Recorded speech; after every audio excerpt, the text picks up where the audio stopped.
Hey guys, hope you're all doing good and welcome to a new video. So today we are going to be working on a turbocharger setup. So here I have a made up turbocharger. We made it in-house, so the geometry is completely not standardized.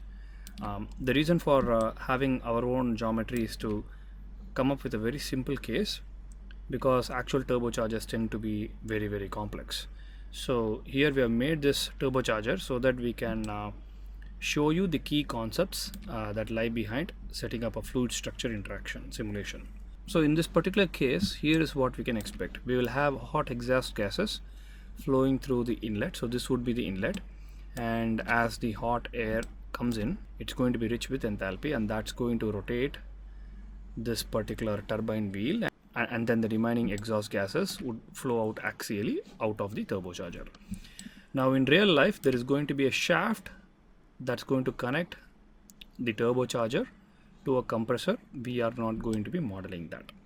So in this particular case, the first thing that we are going to do is we are going to make sure that only the necessary geometry is in place. Here you can cleanly see that the thickness of the turbocharger has also been modeled. We would not need that for our setup. So my first objective would be to extract the fluid volume. So I'm going to enable the edges, and I'm going to go to boundary, fine clean, and use the default angle to create boundary fences.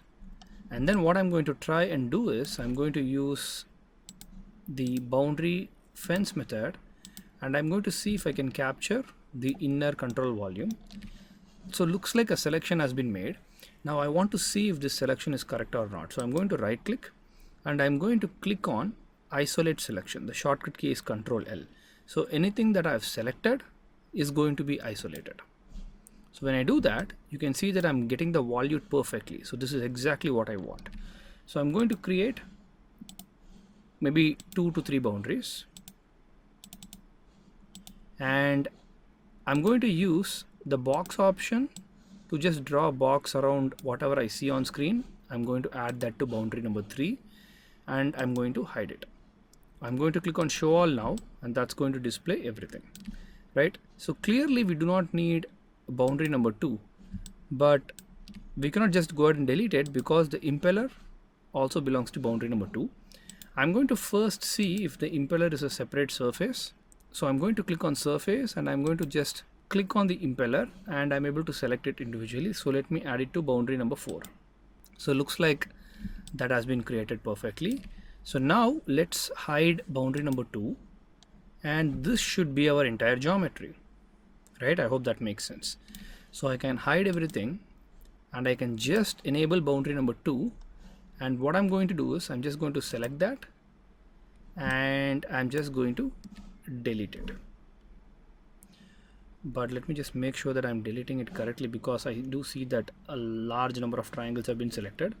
So to be safe, I'm going to use the boundary option. So that way only 54,000 triangles are selected. I'm going to use the shortcut key D. I'm going to delete the solid components. Now if I hit redisplay, all of my geometry should be in place. So now what I can do, I can just use the patch command, use the open edge method. I can create a patch here. I can also create a patch on this side. So let me just zoom in, maybe rotate the model a little bit, do the patch, use the angle method, make sure that you're in triangle selection mode, go back to angle method again. This is going to be boundary 5, and this is going to be boundary number 6. So here what I'm going to do is I'm just going to call this as the outflow. Boundary number 5, I'm just going to call this as the inflow, and I believe boundary number 3 is our casing. So boundary number 3 can be called as the casing. Boundary number 4 can be called as the turbine wheel. So let me just put in turbine wheel. Now clearly I do not need boundaries 1 and 2, so let me just delete that. And here you can see that the boundary IDs are starting from 3, 4, 5, 6. I don't like that. So I click on inflow, I just click on it and then drag it on top of casing. That's just going to rearrange the boundaries, and the numbering would be perfect. I do the same thing for outflow as well. So I have inflow, outflow, casing, and turbine wheel. So that would be a very simple setup.